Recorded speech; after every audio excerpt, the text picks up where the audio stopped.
भारतीय हवामान खात्याने अतिवृष्टीचा इशारा दिला असून राज्यात सर्वत्र सुरू असलेल्या मुसळधार पावसाच्या पार्श्वभूमीवर कुळगाव बदलापूर नगर परिषदेचे मुख्याधिकारी मारुती गायकवाड यांनी बदलापुरातील सखल भागात पाणी साचणाऱ्या तसेच उल्हास नदी परिसराच्या परिस्थितीची सविस्तर माहिती घेतली। पावसामुळे उद्भवू शकणाऱ्या आपत्तीजन्य परिस्थितीवर वेळीच नियंत्रण मिळवणे, नागरिकांना सुरक्षित ठिकाणी हलवणे, नागरिकांना योग्य वेळी सतर्कतेचे संदेश आणि उद्घोषणा करणे, तातडीने मदत व बचाव कार्य यासंबंधी यंत्रणा सज्ज असल्याचे, उल्हास नदीच्या पाणी पातळीवर सतत लक्ष असल्याचे मुख्याधिकारी मारुती गायकवाड यांनी प्रसार माध्यमांशी बोलताना सांगितले।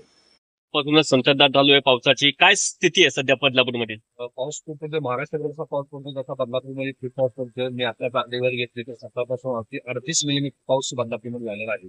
आता पूर्ण शहरामध्ये फिरतोय, काही सखल भागामध्ये पाणी साचलेलं आहे।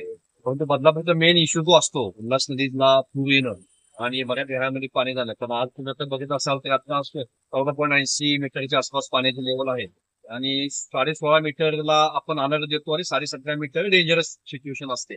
पण आता तशी काही परिस्थिती नाही। जरी तशी काही परिस्थिती जरी उद्भवली तरी आम्ही जवळपास 2000 लोक शिफ्ट करू शकतो अशी आमची व्यवस्था आहे। त्या लोकांची खाण्यापिण्याची व्यवस्था आम्ही करू शकतो अशी नगरपालिकेची तजवीज करून ठेवलेली आहे।